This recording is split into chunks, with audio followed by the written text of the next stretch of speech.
Okay, this is going to be a fairly brief one, but I just wanted to talk about the Wheel of the Year and my updated thoughts on it, the shift that I seem to have needed to have about my thinking on the Wheel of the Year, and what I'm celebrating going forward, and certainly for the coming year, what I'm going to be experimenting with.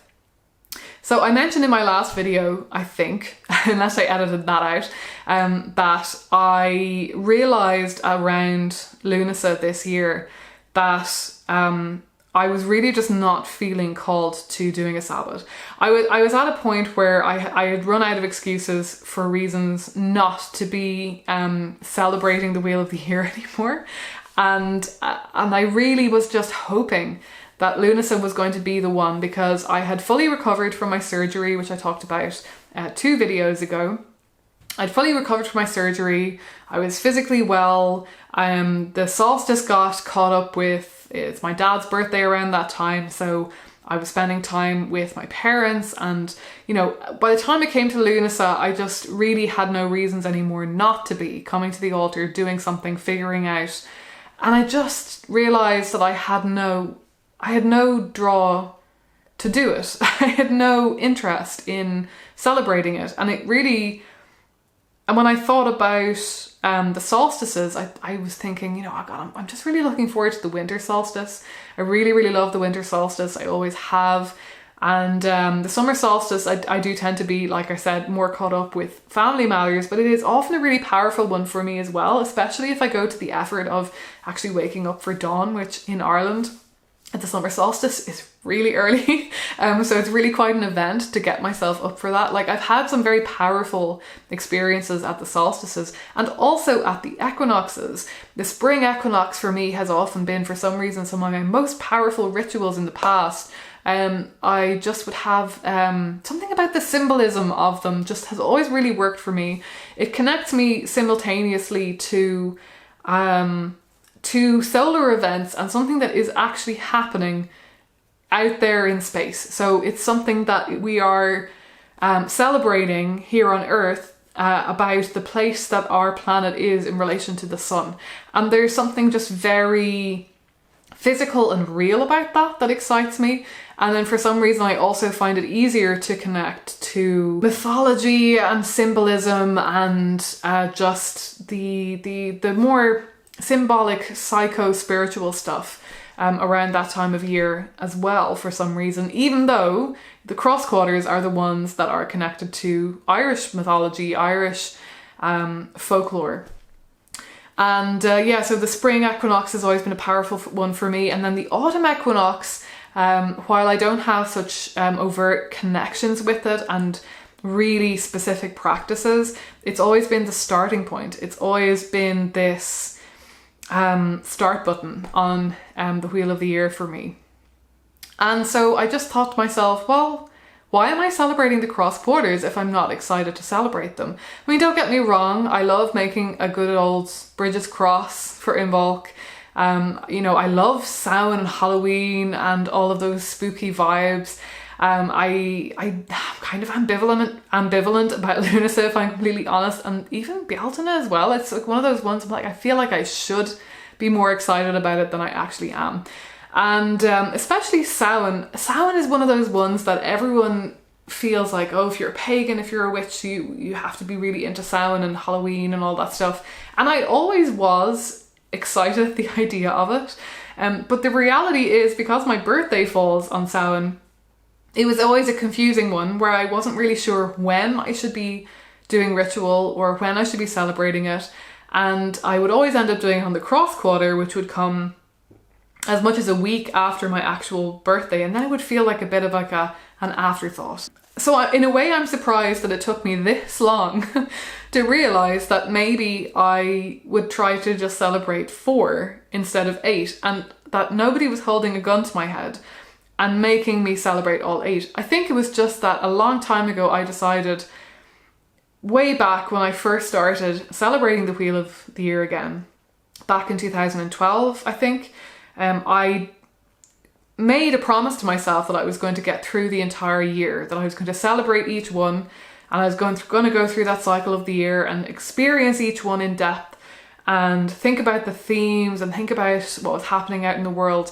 And it was a very powerful experience, and it's one that I really highly recommend to anybody who does feel drawn to working with the Wheel of the Year or drawn to an earth-based spiritual practice. It's something that I work with my clients with regularly. It's, I have several Wheel of the Year, year in a day clients who want to use that structure to help them develop a practice for themselves. And it's incredibly powerful. And I think in a way you need those 8 to get yourself all the way around that first year, because if it's only once per quarter, I think it's just not quite enough. It's not quite enough frequency to get you into a nice habit of practice. But then over the years, I just got stuck in that mindset of like, I have to celebrate all 8. And I never really got to a point of thinking, well, like, is this working for me though? Is this still powerful? Am I still getting something out of this? Am I still feeling connected to the earth, the universe, the world around me, to myself? Is this still meaningful? And it took me a long time to get to the point of realizing like, oh, okay, maybe I should just be doing 4. So I will just be doing the 4 this year, but I'm also experimenting with a kind of exciting idea. I think it's exciting, where I thought, well, I don't want to lose the other 4 Sabbats entirely. What can I do with them if I'm not going to be celebrating them at the altar? What might they be? And it just suddenly clicked for me. So I know that for probably most of you, you will consider the seasons to start and end on the solstices and equinoxes. I think officially now, almost everywhere, that is, that's the official timing. I think even here in Ireland now, we actually consider autumn to have started at the autumn equinox, which to me blows my mind, because the winter solstice and the summer solstice are very firmly midwinter and midsummer for me. And when you live very far north, or presumably very far south, you really feel that change in light much more, and especially in very temperate Ireland, we feel the changing light much more than we experience those 4 quarters as separate seasons. And first of all, personally, I feel in Ireland that the autumn starts long before the autumn equinox, winter starts long before Christmas, and so on. But also our seasons are quite mutable, and I don't feel that we have a very long winter. We have a very long autumn, and this changes from year to year sometimes as well. You have a very autumnal vibe sometimes coming in almost mid-August, and sometimes it doesn't come in until well into September. And I just didn't really feel like segmenting up my the seasons for myself in that way. But I realised that actually what does work for me, moving from solstice to equinox and so on, what those segments of the calendar year do feel to me are actually, they feel like seasons of those 4 cross quarters.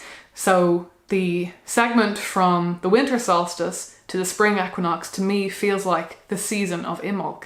And as soon as I had that idea, it just clicked so well. It just made so much sense to me.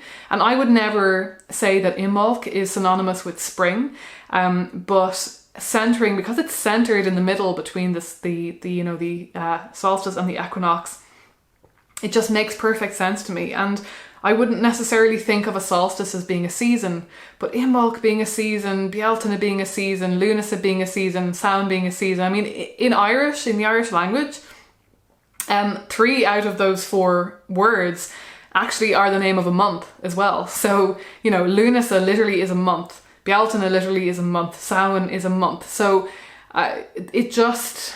those words to me already are more seasonal in nature than they are a point on the year, on the cycle of the year. And I'm basically just very excited with what this can mean for me going forward, especially because, and I think this is going to be a topic for a later video that I'm not sure when I'm going to get a chance to record, because I'm definitely not going to get a chance to make it while I'm in India.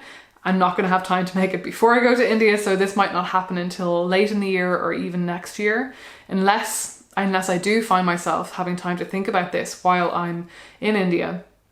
But I have been talking to particularly one of my clients has been talking to me about the issue of climate change and its intersection with our feelings about the Wheel of the Year and how we relate to the Wheel of the Year, and just the problems of that, and that actually checking in with the seasonal changes at the moment, especially this year.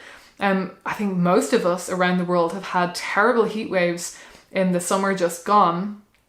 And so checking in with that seasonal change is actually often causing a lot of anxiety in us. It's reminding us of the terrifying changes that are happening, of the inevitable changes that are going to be happening, of the extreme weathers that we're going to be experiencing increasingly as the decades go on. And that's something that's hard to balance with celebrating the Wheel of the Year, with celebrating something spiritual. And once I started to discuss that topic with that one client, I realized just how much this reverberated for me, and I realized how much of an impact I suspect that problem is having for an awful lot of people who celebrate the Wheel of the Year, for pagans, for earth-based spiritual practitioners in general. And it's something that I really want to cycle back around to and talk about, probably in quite some depth, over the course of maybe a video series even in future. But I still first have to wrap my head around the full implications of it.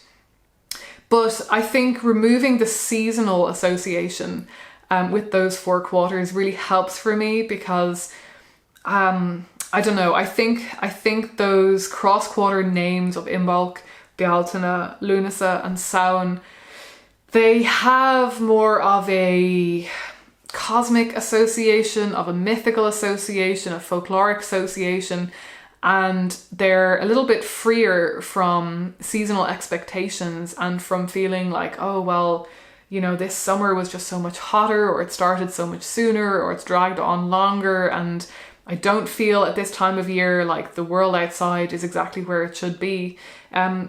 For me, for some reason, opening up those seasons in those terms rather than in their classical seasons of, you know, spring, summer, autumn and winter, for some reason it opens up more space for considering those changes as part of those times. I'm not explaining this very well.